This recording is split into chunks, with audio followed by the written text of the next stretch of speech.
दोस्तों हिमालय अपने आप में मिस्ट्री से भरी हुई जगह है और इसको भी पूरा तो हम एक्सप्लोर कर ही नहीं पाए हैं, और जितने पार्ट हमने एक्सप्लोर करे हैं वो भी ऐसी जगह दिखाते हैं जो इनएक्सप्लिकेबल हैं, हमें समझ में नहीं आता कि यहाँ पर क्या हुआ।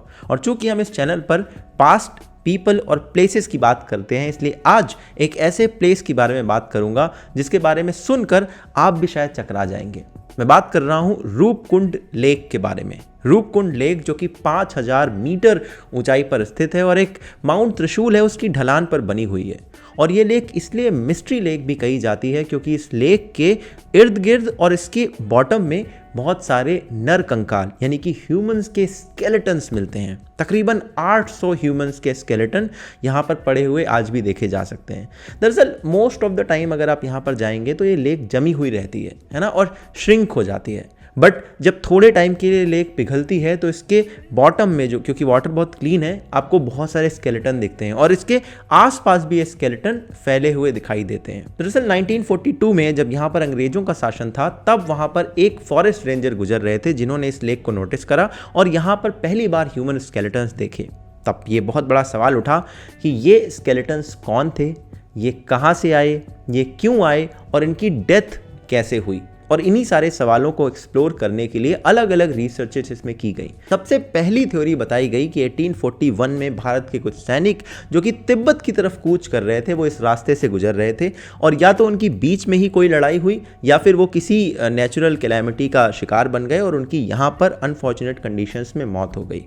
मगर इस थ्योरी को जब और थोड़ा सा लेंस लगाकर देखा गया तो ये पाया गया कि ये जो जितनी सारी स्केलेटन्स हैं इसमें कई सारे तो बच्चे हैं, कई सारी महिलाएं हैं, यहाँ पर कुछ बैंगल्स मिलते हैं और कुछ लेदर स्लीपर्स मिलते हैं। तो लोगों को ये समझ में नहीं आया कि भाई सैनिक अगर थे तो शस्त्र भी मिलने चाहिए, कोई वेपन मिलने चाहिए, वो सब मिलने की बजाय महिलाएं, बच्चे और लेदर के स्लीपर मिल रहे हैं।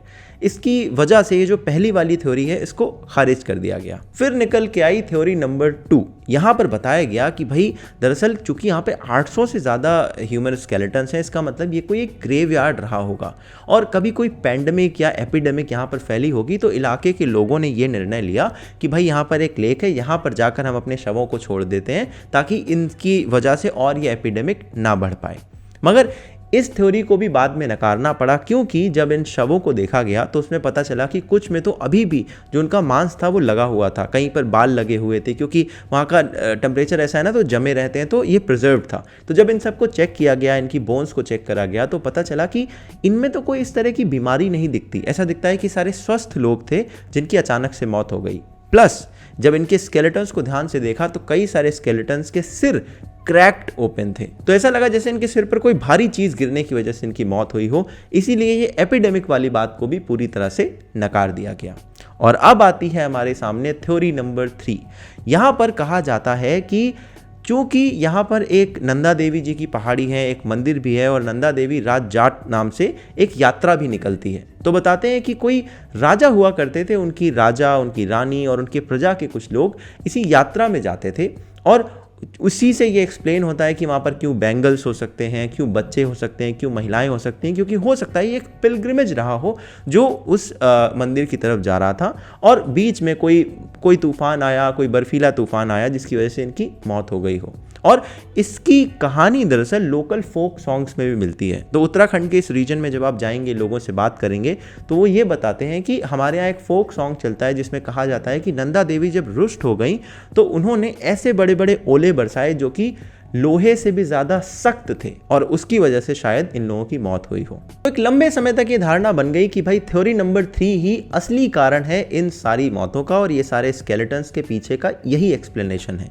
मगर इसमें एक बड़ा क्वेश्चन मार्क और सबसे बड़ा ट्विस्ट आया 2019 में।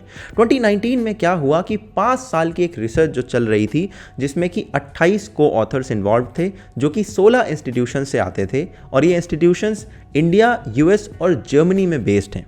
इस पूरी की पूरी रिसर्च को जब 5 साल के बाद 2019 में पब्लिश किया गया तो इसमें बहुत सारी ऐसे चौंकाने वाली चीज़ें सामने आई। पहली बात इन्होंने बताई कि यहाँ पर जितने स्केलेटन्स मिलते हैं ये सारे किसी एक ग्रुप का पार्ट नहीं थे, इवन 2-3 साल आगे पीछे भी नहीं। 1000 साल का डिफरेंस है कई सारी बॉडीज में। तो ये 1000 साल के डिफरेंस में कई सारी डिफरेंट लोगों की बॉडीज यहां पर आकर जमा होती रही।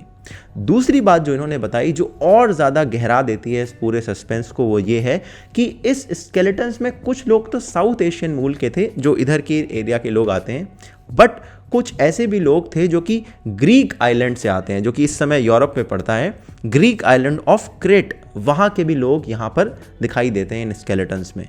और ये बात इस सारी पहले वाली थ्योरीज को गलत साबित कर देती है, क्योंकि अभी तक क्या दिमाग चल रहा था कि कोई एक इंसिडेंट हुआ होगा जिसमें 800 लोगों की मौत हो गई। मगर अगर 1000 सालों का डिफरेंस है लोगों की मौत में और इतने डाइवर्स सेट ऑफ लोग यहाँ पर स्केलेटन्स के बीच में मिलते हैं, तो इसका मतलब कि अलग अलग समय पर अलग अलग लोगों की डेथ एक ही जगह पर हुई है। अब प्रॉब्लम ये है कि ग्रीक लोग 1000 साल पहले यहाँ पर क्या कर रहे होंगे। तब तो ट्रैवल पॉपुलर नहीं थी, ये तो इस लेक तक जाने के लिए एक लंबा ट्रैक भी करना होता है, तो इतना उन्होंने ट्रैक क्यों करा, जबकि ये किसी भी ट्रेड रूट में भी नहीं पड़ती लेक, है ना। और इसके कोई रिकॉर्ड भी नहीं अवेलेबल है कि इतने बड़ी मात्रा में कोई ग्रीक्स यहाँ पर आए हों और अचानक से गायब हो गए हों, क्योंकि ये उस समय के मामले में एक बड़ी घटना है कि इतने बड़ी संख्या में ग्रीक 1000 साल पहले आए और हिमालय में गायब हो गए। तो इन सारे सवालों को जब इन रिसर्चर्स से पूछा गया तो इन्होंने ये बताया कि देखिए, अभी तक जो हमें पता है वो ये है कि इन सारे लोगों की मौत किसी एक घटना में नहीं हुई, मगर इनकी मौत कैसे हुई इस पर अभी भी रिसर्च जारी है। तो ये मिस्ट्री अभी तक एक मिस्ट्री बनकर ही रह गई है और पहले की जितनी थ्योरीज थी वो सारी गलत साबित हो चुकी हैं। आपको ये वीडियो कैसा लगा मुझे बताइएगा। इस चैनल पर हम पीपल, प्लेसेस और पास्ट के बारे में बहुत इंटरेस्टिंग स्टोरीज सुनाते हैं। तो अगर आपको इन सब बातों में इंटरेस्ट आता है तो इसे सब्सक्राइब करें, इस वीडियो को लाइक करें, शेयर करें, कमेंट में अपने थॉट्स बताएं। अगर आप कभी इस इलाके से आते हैं या इस जगह पर कभी गए हैं तो अपना एक्सपीरियंस शेयर करें। मैं आपसे मिलूंगा अगले फ्राइडे एक और नए वीडियो के साथ में। तब तक के लिए अपना ध्यान रखिएगा। जय हिंद, वंदे मातरम।